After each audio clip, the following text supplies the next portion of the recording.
As I've already noted, a lot of progress has been made, but the country is not out of the woods yet, and it is important to safeguard those hard-won gains.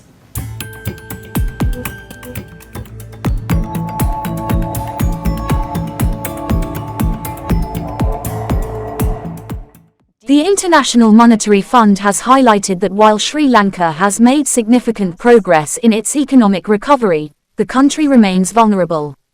IMF Director Julie Kozak emphasized the need for continued reforms and vigilance, especially with upcoming presidential elections.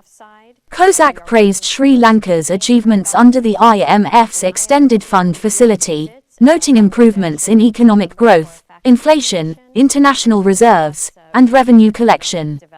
However, she cautioned that sustained reform efforts are crucial to avoid economic setbacks. Regarding debt restructuring, Kozak mentioned progress with domestic debt and agreements with the Official Creditor Committee and Exim Bank of China, but clarified that the IMF does not directly negotiate between Sri Lanka and its creditors. The timing of the IMF's third review will depend on the election results, with discussions set to resume once a new government is in place. The IMF stressed that while Sri Lanka has made strides, ongoing commitment to reforms is essential for continued recovery. I'm going to go back online now to, I see I have Matthew Lee. Matthew. Thanks a lot. Thanks for taking these questions. See, I wanted to ask you about Sri Lanka. There's a big, around the presidential election, there's a lot of discussion of whether any interaction with the debt sustainability analysis would put back a program a long time. Can you just speak to what the relation of those two are? And in Bangladesh, I think it's reported they have a $5 billion request out to the IMF. I wanted to know what the timing on that would be. And finally, the executive director for the Russian Federation, Ksenia Yudieva, it's reported that she might not be able to, I don't know if that's true or not, come to actually serve in the United States or in DC. What is the protocol for that? Thanks a lot. Okay, thank you, Matthew. Any other questions on Sri Lanka or Bangladesh? Eric. Thank you. Yes, I wanted to ask about Sri Lanka and whether there is any possibility of reopening the program negotiations based upon the potential, based on the possible results of the September 21 presidential election, and what the election's implications could be for that $3 billion program existing currently with Sri Lanka. Okay, very good. Okay, so let me I'll start with Sri Lanka. So just stepping back for a moment, on June 12th of 2024, our executive board completed the 2024 Article 4 consultation and the second review of the EFF program. That provided the country with access of about $336 million US dollars. Program performance remains strong. Reform efforts are bearing fruit. Economic growth is starting to revive. Inflation is coming down. Reserves, international reserves are increasing, and revenue mobilization is improving. Nonetheless, important vulnerabilities do remain, and sustaining reform momentum is going to be essential. Regarding some of the specific questions about the presidential elections, first, it's very important to note, of course, that for the upcoming elections, this is really for the people of Sri Lanka to decide, right?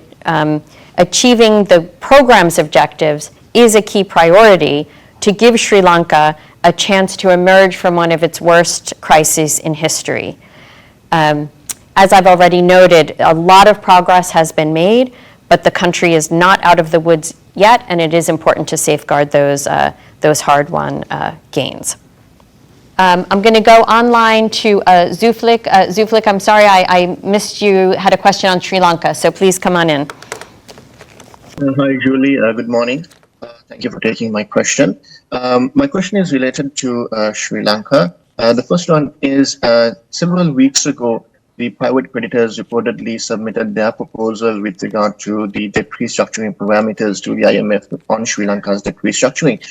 Is there any update that we can get from the IMF with regard to that? And secondly, as my colleagues mentioned earlier, September 21st is the presidential election. And in the run-up to the presidential election, opposition factions are saying that the DSA with regard to the EFF program will be renegotiated or revisited. Is there any possibility to do that on the IMF's point of view, given that the next review is scheduled somewhere in mid-October? Thank you. Great. Thank you so much. So with respect to the question on the debt, an IMF team visited Colombo earlier in August and issued a press release at that time.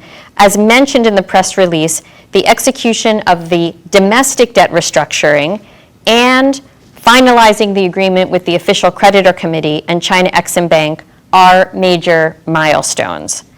The staff assessed that what's the so-called joint working framework, and the staff has also provided an assessment of this framework to the Sri Lankan authorities.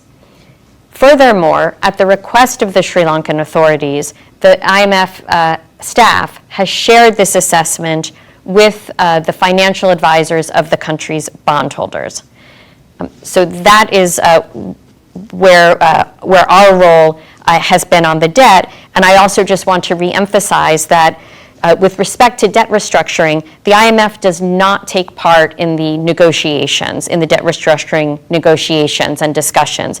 Those negotiations are between the member country and its creditors, with the IMF making an overall assessment of debt sustainability. And I would also refer you to a press release issued by the Sri Lankan authorities, which contains further information. With respect to the other question on the DSA, I think my broad response is essentially the same as it was to some of the earlier questions, which first, with respect to the upcoming presidential elections, this is for the people of Sri Lanka to decide. From the IMF's position, what we see is a program that has made significant achievements, but that it is important to safeguard these achievements to enable the country to fully emerge from one of its worst crises. And as mentioned in a press release during the timing of the third review, the timing of the third review will be discussed with the government following the elections. So we will move forward with program discussions after the presidential elections take place, and a new government or the outcome based on the choice of the people. We will be ready to go with that. For more latest news, subscribe to FTTV.